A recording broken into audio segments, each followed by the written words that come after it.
আজ শনিবার ৩০ নভেম্বর। দৈনিক ইত্তেফাক। সংকটে কারিগরি শিক্ষা একযোগেও লক্ষ্যমাত্রার অর্ধেক অর্জিত হয়নি। তারা দাঙ্গা বাঁধাতে চেয়েছিল, তবে সফল হয়নি। সলিমুল্লাহ খান। ন্যায় বিচারের মধ্যেই ধর্মের গ্যারান্টি। নিজ দেশে মুসলিমদের ওপর অসংখ্য নির্মমতা নিয়ে ভারতের অনুশোচনা নেই, এটা দ্বিচারিতা। ফেসবুক পোস্টে আসিফ নজরুল।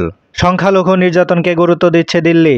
উদ্বেগের কথা ঢাকাকে জানানো হয়েছে। পার্লামেন্টে জয়শঙ্করের বিবৃতি। ভয়েস অব আমেরিকার জরিপ, সংখ্যালঘুদায় আগের তুলনায় বেশি নিরাপত্তা পাচ্ছে।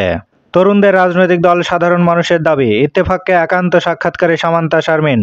সাইফুল হত্যায় অংশ নেয় 25 থেকে 30 জন। মৃত্যুর পরেও লাশের উপর নির্মমতা চালায় খুনিরা। পুলিশের ভূমিকায় ক্ষোভ আইনজীবীদের। সরবরাহ বাড়লেও সবজির বাজারে স্বস্তি ফেরেনি। শেরপুরে মুর্শিদপুর দরবার শরীফ ভেঙে গুঁড়িয়ে দিয়েছে বিক্ষুব্ধ জনতা। লুটপাট ও অগ্নিসংযোগ। শেষের পাতা। স্বৈরাচার সীমান্তের ওপারে বসে নতুন নতুন ষড়যন্ত্র করছে মির্জা ফখরুল। আমাদের নিয়ে চতুর্মুখী ষড়যন্ত্র চলছে জামায়াতে আমির। ফ্যাসিবাদ ঘুরে দাঁড়ানোর চেষ্টা করলে কঠোর হাতে দমন করা হবে আদিলুর। ইসকন নিষিদ্ধ না করলে শাপলা চত্বরে মহাসমাবেশের হুঁশিয়ারি হেফাজতের। সুপ্রিম কোর্ট সহ সব আদালতে নিরাপত্তা নিশ্চিত করার নির্দেশ প্রধান বিচারপতির। ডক্টর বদিউল আলম মজুমদার। সরকার ও রাজনৈতিক দলের ঐক্যমতেই নির্বাচনী রোডম্যাপ। নির্বাচনী অপরাধে জড়িতদের বিচারের আওতায় আনার সুপারিশ। বায়ু দূষণে হুমকিতে ঢাকার জনস্বাস্থ্য। সব দূষণ বিবেচনায় বায়ু দূষণের উপর ক্ষতিকর প্রভাব 3 গুণ বেশি।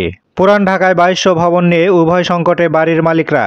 ঝুঁকি নিয়ে বসবাস, ভাঙতেও পারছেন না, সরকারি ক্ষতিপূরণও পাচ্ছেন না। প্রত্নতাত্ত্বিক বিবেচনায় রাজুকও প্ল্যান পাস করছে না। 18 সালে হাইকোর্টের রিটে না ভাঙার নির্দেশনা। হ্যারি পটার সিরিজের প্রথম সংস্করণের বই 54 লাখ টাকায় বিক্রি। সংখ্যালঘুদের ওপর কোনো পরিকল্পিত হামলা হয়নি। জাতিসংঘের সংখ্যালঘু বিষয়ক ফোরামে বাংলাদেশের বিবৃতি।